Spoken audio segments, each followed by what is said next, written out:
Welcome to my channel Treasure Hunter. This video is purely for educational purpose and not an investment advice. We do not provide any paid services on any platform. Manorama Industries Financial Year 25 fourth quarter యొక్క results మే 2న వచ్చాయి. మనోరమా ఇండస్ట్రీస్కి సంబంధించి మన ఛానల్లో ఇది second video. First వీడియోలో ఈ company యొక్క basic ఫండమెంటల్స్తో పాటు బిజినెస్ ఏంటి, క్లయింట్స్ ఎవరు, global foot prints, revenue, geographical split etcetera అన్నీ ఎక్స్ప్లెయిన్ చేశాను.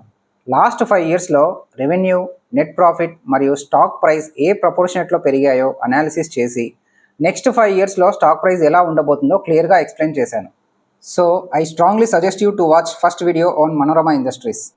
ఈ వీడియోలో మనం డిస్కస్ చేయబోతున్న points: year on year comparison, quarter on quarter comparison, guidance expectation financial year 24 versus financial year 25, my first video analysis gone right are wrong, financial year 26 guidance versus stock price, how to perform better using simple technical indicators.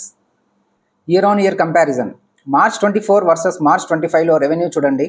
March 24 లో sales 129 crores, March 25 లో sales 233 crores, revenue 68% పెరిగింది. Very good increment కదా. Operating profit margin 16% నుండి 27% పెరిగింది. Net profit March 24లో 14 crores నుండి March 25లో 42 crores పెరిగింది. Year on year comparison చూశారు కదా, కంపెనీ చాలా బెటర్గా పర్ఫామ్ చేసింది. ఇప్పుడు క్వార్టర్ ఆన్ క్వార్టర్ కంపారిజన్ చూద్దాం. లాస్ట్ క్వార్టర్తో ఈ క్వార్టర్ కంపేర్ చేస్తే రెవెన్యూ అండ్ నెట్ ప్రాఫిట్ పెరిగాయి. సో ఓవరాల్గా మనోరమా మంచి క్వార్టర్లీ రిజల్ట్స్ పోస్ట్ చేసింది. ఇంకా ముందుకు వెళితే కంపెనీ ఫైనాన్షియల్ ఇయర్ 25కి గైడెన్స్ ఇచ్చింది కదా, అది బీట్ చేసిందా లేదా అని చూడాలి. ఫైనాన్షియల్ ఇయర్ 25కి కంపెనీ ఇచ్చిన రెవెన్యూ గైడెన్స్ 750 crores. వాళ్ళు ఇచ్చిన టార్గెట్ని దాటి రెవెన్యూ 771 crores రీచ్ అయింది. సో కంపెనీ ఇచ్చిన గైడెన్స్ని కూడా బీట్ చేసింది. ఇయర్ ఆన్ ఇయర్ నెంబర్స్ పెరిగాయి, క్వార్టర్ ఆన్ క్వార్టర్ నెంబర్స్ బాగున్నాయి, రెవెన్యూ గైడెన్స్ ఇచ్చిన నెంబర్స్ని కూడా బీట్ చేసింది. ఎవ్రీథింగ్ ఈజ్ పర్ఫెక్ట్ కదా. చూద్దాం, కంపెనీ మేనేజ్మెంట్ ఎఫిషియెంట్గా పని చేస్తుందో లేదో ఎలా తెలుస్తుంది.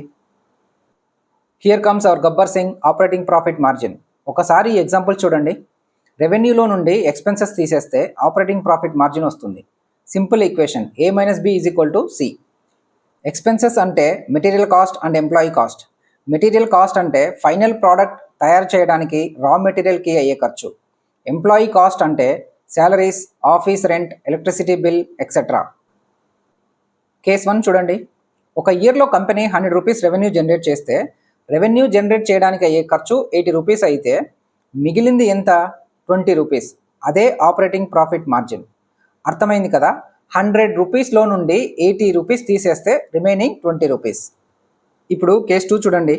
అదే 100 రూపీస్ నుండి ఎక్స్పెన్సెస్ తగ్గించి 70 రూపీస్ తీసేస్తే ఆపరేటింగ్ ప్రాఫిట్ మార్జిన్ ఎంత వస్తుంది? 30 కదా. కేస్ 1 కన్నా కేస్ 2లో ఆపరేటింగ్ ప్రాఫిట్ మార్జిన్ పెరిగింది కదా. దేనివల్ల? ఎక్స్పెన్సెస్ తగ్గించడం వల్ల. మీకు అర్థం అవ్వడానికి నేను రెవెన్యూ 100 రూపీస్ అని 2 కేసెస్లో కాన్స్టెంట్గా తీసుకున్నాను. ఇన్ రియాలిటీ రెవెన్యూ జనరల్గా ఎవ్రీ ఇయర్ పెరుగుతూ ఉంటుంది. రెవెన్యూతో పాటు ఆపరేటింగ్ ప్రాఫిట్ మార్జిన్ కూడా పెరిగితే ఆపరేటింగ్ ప్రాఫిట్లో నుండి డిప్రిషియేషన్ అండ్ ట్యాక్సెస్ పోయాక నెట్ ప్రాఫిట్ చాలా డ్రాస్టిక్గా పెరుగుతుంది. సో అకార్డింగ్లీ స్టాక్ ప్రైస్ కూడా రియాక్ట్ అవుతుంది. ఎక్స్పెన్సెస్ తగ్గినప్పుడు ఆపరేటింగ్ ప్రాఫిట్ మార్జిన్ పెరుగుతుందన్న విషయం తెలిసింది కదా. ఓవర్ ద ఇయర్స్ చూడండి ఆపరేటింగ్ ప్రాఫిట్ మార్జిన్ ఎలా పెరుగుతూ వస్తుందో. ఎక్స్పెన్సెస్ తగ్గినప్పుడు ప్రాఫిట్ ఆటోమేటిక్గా పెరుగుతుంది కదా. సో కంపెనీ యొక్క మేనేజ్మెంట్ ఎంత ఎఫిషియెంట్గా పనిచేస్తుందో అని తెలుసుకోవడానికి ఇది ఒక మంచి example. Operating profit margin last year 16%, ఇప్పుడు 25%. బ్రిలియంట్ కదా. నెట్ ప్రాఫిట్ ఫైనాన్షియల్ ఇయర్ 24లో 40 crores నుండి ఫైనాన్షియల్ ఇయర్ 25లో 112 crores పెరిగింది. అంటే ఆల్మోస్ట్ 3 times ప్రాఫిట్ ఇచ్చింది లాస్ట్ ఇయర్తో కంపేర్ చేస్తే. Such companies are very rare. మీరు స్క్రీనర్లో వెతకండి. ఇలాంటి స్టాక్స్ మీకు కనిపిస్తే కింద కామెంట్ చేయండి. లాస్ట్ ఇయర్తో కంపేర్ చేస్తే ఈ year net profit at least double అయి ఉండాలి. ఇలాంటి స్టాక్స్ని గ్రోత్ స్టాక్స్ అంటారు. మీరు అట్లీస్ట్ ఇలాంటి స్టాక్ ఒకటి వెతికి కింద పోస్ట్ చేయండి. అందరి బెనిఫిట్ కోసం నెక్స్ట్ వీడియోలో ఆ స్టాక్ అనాలిసిస్ డిస్కస్ చేద్దాం. ఇవన్నీ కాదండి, స్టాక్ ప్రైస్ లాస్ట్ వీడియోలో ఏం చెప్పారు, ఇప్పుడు ఎంత పెరిగిందో చెప్పండి అంటారా? ఓకే, లాస్ట్ వీడియోలో నేను ఏం చెప్పానో ఒకసారి చూడండి.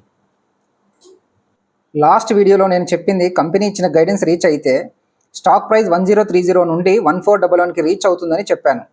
ఇప్పుడు కరెంట్ మార్కెట్ ప్రైస్ ఎంత ఉందో మీరే కామెంట్ చేయండి. నా అనాలిసిస్ నచ్చితే మీ ఫ్రెండ్స్కి షేర్ చేయండి. ఇలాంటి క్వాలిటీ స్టాక్స్ మీకు తెలిస్తే కామెంట్ చేయండి. ముందుకు వెళితే ఫైనాన్షియల్ ఇయర్ 26కి కంపెనీ ఇచ్చిన గైడెన్స్ 1050 crores. ఫస్ట్ వీడియోలో మన ప్రొజెక్షన్స్ ఒకసారి చూస్తే మన క్యాలిక్యులేషన్స్ ఎగ్జాక్ట్గా మ్యాచ్ అవుతుంది.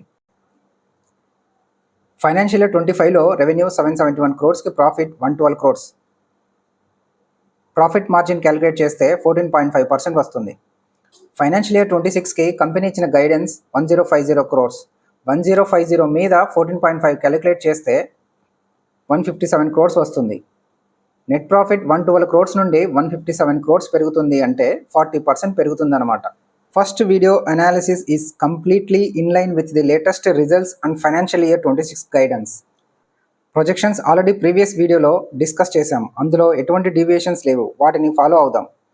ఫైనల్గా ఈ స్టాక్ చాక్లెట్ లాగా స్వీట్గా ఉండి మనల్ని కూడా స్వీట్గా ఉంచుతూ ఎవ్రీ ఇయర్ ఈ స్టాక్ అట్లీస్ట్ 50% పెరుగుతుందని ఆశిద్దాం. ఎంతసేపు ఈ ఫండమెంటల్సేనా, టెక్నికల్స్ గురించి ఒక పాయింట్ అయినా చెప్పొచ్చు కదా అని అనుకుంటున్నారా? ఒకసారి టెక్నికల్స్ చూద్దాం. జనరల్గా technical indicators are used for short term basis. మనం వాటిని లాంగ్ టర్మ్లో ఎలా యూజ్ చేయాలో చూద్దాం. ఒకసారి నిఫ్టీ చార్ట్ చూడండి. All time high 26,200. అక్కడి నుండి పడడం స్టార్ట్ అయింది because of various reasons. Over valuations అని, ఎఫ్ఐఐ సెల్లింగ్ అని, యూఎస్ ఇంట్రెస్ట్ రేట్ అని, వార్ అని, ఎక్సెట్రా ఎక్సెట్రా. ఈ రీజన్స్ మనం కొన్న స్టాక్స్కి డైరెక్ట్గా రిలేషన్ ఉండొచ్చు, లేకపోవచ్చు. ఉన్నా లేకున్నా స్టాక్స్ పడతాయి. ఎందుకంటే ఇలాంటి రీజన్స్ ఓవరాల్ మార్కెట్ స్ట్రక్చర్ మీద మేజర్ ఇంపాక్ట్ క్రియేట్ చేస్తాయి. మనోరమ 1 day టైం ఫ్రేమ్లో చార్ట్ చూడండి. మార్కెట్లో బేరిష్ సెంటిమెంట్ నడుస్తున్న రోజులవి. 2 months నుండి ప్రైస్ 1250 నుండి 960 మధ్యలో కన్సాలిడేట్ అవుతూ వస్తూ ఉంది. 960 అనే ప్రైస్ లెవెల్ సపోర్ట్గా పనిచేస్తూ ఉంది. వన్స్ ఆ లెవెల్ బ్రేక్ డౌన్ అవ్వగానే ఒకే రోజు స్టాక్ ప్రైస్ 20% పడి 740కి వెళ్ళింది. ఫండమెంటల్స్ బాగున్నంత మంచి స్టాక్ ఒకే రోజు 20% పడింది అంటే ఎవరికైనా భయం వేస్తుంది కదా. మనోరమాకి సంబంధించి ఫండమెంటల్స్కి రిలేటెడ్ ఏదైనా అనౌన్స్మెంట్ జరిగిందా అని చెక్ చేశా. నథింగ్ వాజ్ దేర్, ఏమీ లేదు. సింపుల్ టెక్నికల్ సపోర్ట్ బ్రేక్ అయ్యి ప్రైస్ పడింది. సో టెక్నికల్కి ఫండమెంటల్స్కి రిలేషన్ ఉందా? Both are different. Fundamentals are related to original business. Over the period company ఎంత సేల్స్ చేస్తుంది, వాటి నుండి ఎంత ప్రాఫిట్ వస్తుంది అని. On the other hand technicals are related to the movement of stock price based on supply and demand.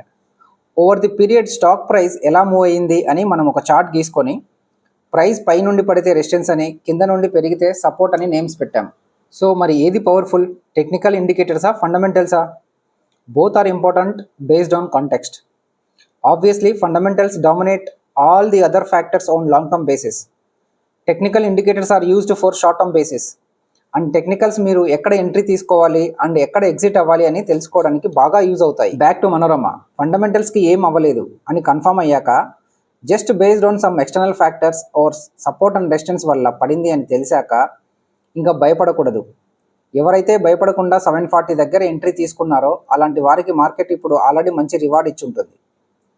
Market పడుతూ ఉంది, bad news ఇంకా ఉంది. అసలే ప్రైస్ 20% పడి అలాంటి సమయంలో ఎంట్రీ ఎలా తీసుకోవాలని అనుకుంటున్నారా? ఆర్ఎస్ఐ ఇండికేటర్ని ఒకసారి చూడండి. డైలీ టైం ఫ్రేమ్లో చూస్తే కరెక్ట్గా March 3rd ఆర్ఎస్ఐ బిలో 30 చూపించింది. సో ఇది ఒక మంచి అవకాశం for fresh entry or to add more quantity. Stock price హైలో ఉన్నప్పుడు కొన్న వాళ్ళు ఈరోజు 20% పడింది, ఇంకా పడవచ్చు అనే భయంతో ఉన్నవాళ్ళు ఎంట్రీ ఎక్కడ తీసుకోవాలి? నెక్స్ట్ డే చూడండి, ప్రైస్ ఆల్మోస్ట్ మొత్తం రికవరీ అయింది. That is the clear sign కదా. At least we should try to take entry on that day. మనం ప్రైస్ని యావరేజ్ చేసుకోవడానికి ట్రై చేయాలి. ధైర్యం చేసి ఆ రోజు ఎంట్రీ తీసుకున్న వాళ్ళు ఈరోజు మినిమం 100% రిటర్న్స్తో కూర్చుంటారు. This is the power of learning. ఇది ఒక రోజులో వచ్చేది కాదు. మనం కంటిన్యూస్గా కొన్ని స్టాండర్డ్ స్టాక్స్లో ఇన్వెస్ట్ చేస్తూ ట్రాక్ చేస్తూ ఉంటే over the period of time మనకు కాన్ఫిడెన్స్ వస్తుంది. We can perform better over the others. Warren Buffett ఏమన్నారంటే ఒక మంచి బిజినెస్ని డిస్కౌంట్లో కొనడానికి ఎప్పుడూ వెనకడుగు వేయకూడదు అని. మనకు అవసరం ఉన్న వస్తువులు డిస్కౌంట్లో దొరుకుతున్నప్పుడు మనం ఆత్రంగా వెళ్ళి కొంటాం కదా. అదేవిధంగా ఒక మంచి స్టాక్ 100 రూపీస్ దగ్గర మనం ఆల్రెడీ కొన్నప్పుడు ఇప్పుడు అదే స్టాక్ 60 రూపీస్ దగ్గర ఉన్నప్పుడు కొనడానికి ఎందుకు భయపడుతున్నాం? భయపడకూడదు, కొనేయాలి. ఐ రిపీట్, ఒక మంచి ఫండమెంటల్ స్టాక్ గురించి మాత్రమే మాట్లాడుతున్నా, not about scam stocks. Finally చెప్పేది ఏంటంటే, మన పోర్ట్ఫోలియోలో 100 స్టాక్స్ అవసరం లేదు. కొన్ని మంచి స్టాక్స్ ఉంటే చాలు. 100 స్టాక్స్ని ట్రాక్ చేయడం ఈజీనా, 10 స్టాక్స్ని ట్రాక్ చేయడం ఈజీనా? ఆ స్టాక్స్ పడినప్పుడు లేదా పెరిగినప్పుడు ఒక స్ట్రాటజీ పెట్టుకొని క్వాంటిటీ యాడ్ చేసుకుంటూ వెళితే చాలు, మనకు over the time massive returns వస్తాయి. 100 స్టాక్స్ ఉంటే అది పోర్ట్ఫోలియో అనరు, మ్యూచువల్ ఫండ్ అంటారు. Please do watch other videos in the channel and keep supporting for the good content. Sky gold and Oriana మీద వీడియోస్ చేశాను, చూడండి. నెక్స్ట్ క్వార్టర్ రిజల్ట్స్ వచ్చిన తర్వాత మనోరమ మీద మళ్ళీ అప్డేట్ ఇస్తాను.